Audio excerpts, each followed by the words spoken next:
Running vote মানুহে polling হৈ আছে, য'ত ভোট দি আছে তাত পলিং অফিচাৰজনে সেই ভোট দিব অহা পাব্লিকক ষ্টপ কৰাই কেনে তাত মছজিদ বনাই তাত নামাজ আদা কৰিছে।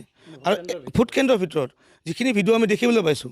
আৰু তাৰ লগতে একেটা বাউণ্ডাৰীতে আমাৰ নামঘৰো আছে, আমাৰ গায়া মন্দিৰো আছে, তাৰ মাজত ভোট চেণ্টাৰটো, তাত তেওঁ মছজিদ বনাই কেনে তেনেকৈ মানে নামাজ আদা কৰিছে আৰু পাব্লিকক ভোট দিব দিয়া নাই, পলিং কৰিব দিয়া নাই।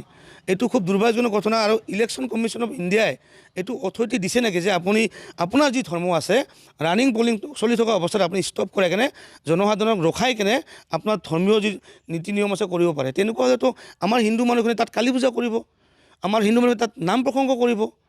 এতিয়া DC মহোদয়, বঙাইগাঁও DC মহোদয় এইটো কঠোৰ ব্যৱস্থা ল'ব লাগে আৰু উচিত যিটো তদন্ত হ'ব লাগে আৰু ইয়াত ন্যায় পাব লাগে। আমি ন্যায়টো বিচাৰিছোঁ।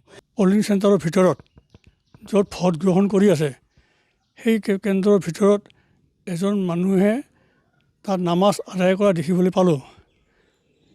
এই ভোট কেন্দ্ৰ চলি থকা সময়ত এই দৃশ্যটোৱে অতি মৰ্মাহত হৈছোঁ। এটা নিৰপেক্ষ ধৰ্ম নিৰপেক্ষ এটা ব্যৱস্থাত য'ত জাতিভেদ নিৰ্বিশেষে সকলোৱে ভোট দিয়ে, তাত যাৰ ধৰ্ম অনুভূতি আছে সকলোবিলাক ঘৰত থৈ আহে বা ঘৰত ধৰ্ম অনুভূতিবিলাক বা সেৱা ভক্তিবিলাক কৰি থৈ আহে। তেওঁ আহি কিনে ইয়াতে শুদ্ধ মনে ভোট দিবলৈ আহে। ইয়াত এটা বিশেষ সম্প্ৰদায়ৰ মানুহ তাতে সেই কেন্দ্ৰৰ ভিতৰত নামাজ আদায় কৰিবলৈ দিলে। ওচৰতে এটা নামঘৰৰ স্কুলৰ লগতে এটা নামঘৰ আছে, সেই হিচাপে আমাৰ নামঘৰটো অপমান কৰা বুজাইছে। সেইটো এটা ধৰ্মীয় অনুষ্ঠান।